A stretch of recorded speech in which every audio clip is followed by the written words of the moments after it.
Hey guys, what's up? Welcome to my channel. My name is Rafi and you're watching my vlog. And how are you mga kapatid? Kamusta po kayo?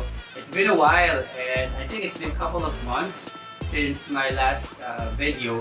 And I'm so sorry po, hindi ako makapag-update dahil medyo nag-busy po tayo sa trabaho and other things. But here I am again. So tayo po ay magkakaroon ng maiksing video lang sa araw na ito.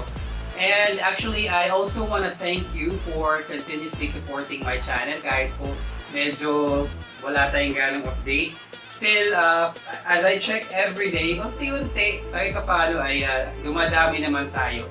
Almost 1,000 na po tayo. Okay? So, we're almost there mga kapatid. So, thank you for continuously supporting my channel and for watching and for subscribing. I hope that you enjoy watching my videos and that you get something that is useful for you. Okay, so salamat po sa suporta ninyo. I really appreciate it. So, tulungan po natin yung channel na makarating tayo ng 1,000 para po somehow ma-monetize at makatulong at makagawa pa po tayo ng madami pang video. And also, I wanna say sorry as well kasi for now, hindi ako makagawa ng motovlogs or videos about my motorcycle and other things kasi because of the pandemic. Dami pong lockdown ngayon dito, so ang hirap po bumiyahe. At syempre, nag-iingat na rin po kami dahil may bata kami dito sa bahay. So we don't wanna be the carrier of the virus at maging sanhi pa ng pagkakasakit ng pamilya namin. Kaya naman, I've been thinking I'd be doing other videos like tech videos or maybe about music, about other things that I do. Kasi I also like tech, I love tech, I also love music. So baka ganun po muna ang gagawin nating videos for now, as of the moment. So antabayanin niyo po. And tonight or today, I just wanna show you this one, if you can see this. Ito po ay upgrade ng ating mesa, computer table. This actually just came and it's big. It's actually big and it's really for computers. And alam niyo naman po kaming mga vloggers, we also edit our videos. Pwede na! Lalo po sa mga maliliit pa na channel, we edit our own videos. That's why maganda po na may maganda tayong workstation, komportable at maayos po para naman po lalo tayong ginaganahan magtrabaho para sa ating mga subscribers at manonood. Hindi totoo yan. And by the way, ako din po ay isang online English teacher. So, kailangan din po na may maganda po akong workstation. Pero bago po natin i-unbox to, and before we assemble it, let me show you my current workstation. Medyo hindi nakakalungkot po siya. But here it is, just to show you mga kapatid. Alright, and 1, 2, 3. So, ayan mga kapatid, yan po ang aking current workstation and you can see my baby girl. Yan, siya po ay nakikinig ng kanta. And let me show you around a little. Yan, nakita niyo electric fan kong maliit. Kasi kailangan po na yung electric fan namin sa pagtuturo online is hindi malakas, hindi rinig masyado. Yan. So, yan po yung mesa ko ngayon. Yan, hindi po talaga siya pang computer. Ginawa ko lang ng paraan at yung CPU ko pa ay nakatago. Ayan, there. Yan. So, yan po yung current setup ko. And meron din po akong condenser mic. This is Audio Technica 802020 USB kasi nag-online din po kami, nag-livestream din po kami. At if you can also see there at the back, that's one of my guitars. Yan, so I've been practicing a little. Kasi ang tagal ko po din nakapag-practice. Ayun yung amp. Maliit na amp. And then, here are my pedals. Yan. So, yan po ang aking current workstation. So, let's see how better it will look pagka napalitan na po natin ng mesa.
Join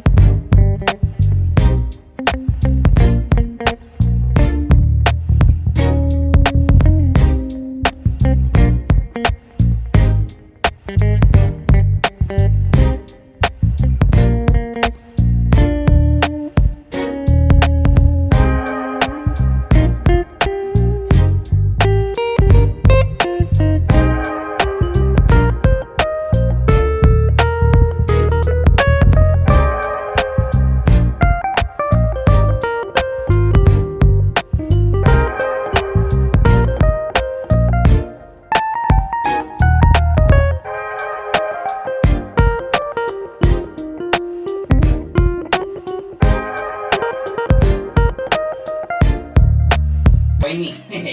Do this.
Isang tip lang po pala, pag tayo ay naglalagay ng mga screw, just make sure na it's just tight enough para maging sturdy lang siya at maging firm. Kasi pagka nasobrahan po, baka maputol yung screw or ma-loose thread yung dito.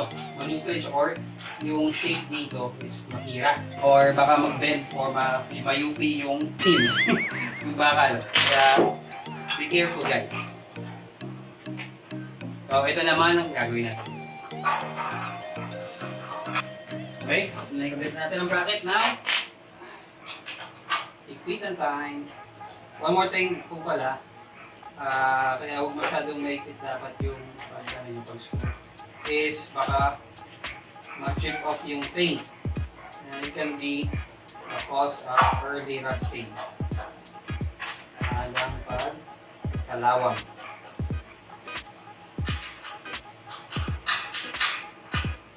There. So, tapos na po tayo. maglagay ng mga kuwan.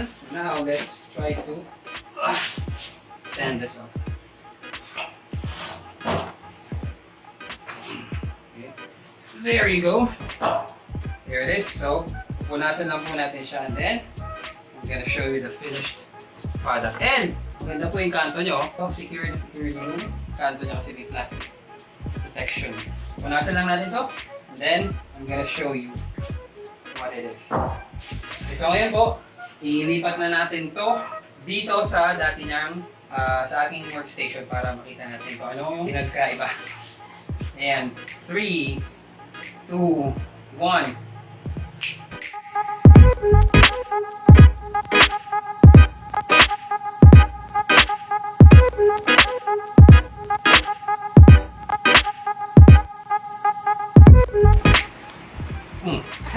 Ayun pala kayo. So there you go folks, mga kapatid. That's the end of our video. I hope that you liked it. Yan. So ayun na po yung setup natin ngayon. The girl is enjoying. Nagandahan daw siya. So ayun na po yung setup. Mas maganda na po siya. Mas presentable, I would say. And mas kaaya-aya na magtrabaho. Mas kaganahan ka magtrabaho. Kasi maganda na yung table mo. So I would say overall mga kapatid, good job sa manufacturer, sa seller. Quality and make, maganda po ang table. I would say 5 stars. And matibay. And then, malaki siya and it's really presentable. So, maganda po siya. Kaya mga kapatid, kung naghahanap po kayo ng upgrade ng working station nyo, then you can probably check this out. Again, the link is in the description below. So, this is the end of our video. I hope that you liked it. And if you liked it, like what we always say, don't forget to hit like and then subscribe mo na rin. Okay? Subscribe to our channel and hit that notification bell for more videos to come. Okay? So again, this is me, Rafi. And this is my baby girl. Say hi. Sabi sa kanila. Yan. And this is me saying, thank you for watching. God bless and stay safe always. Peace out.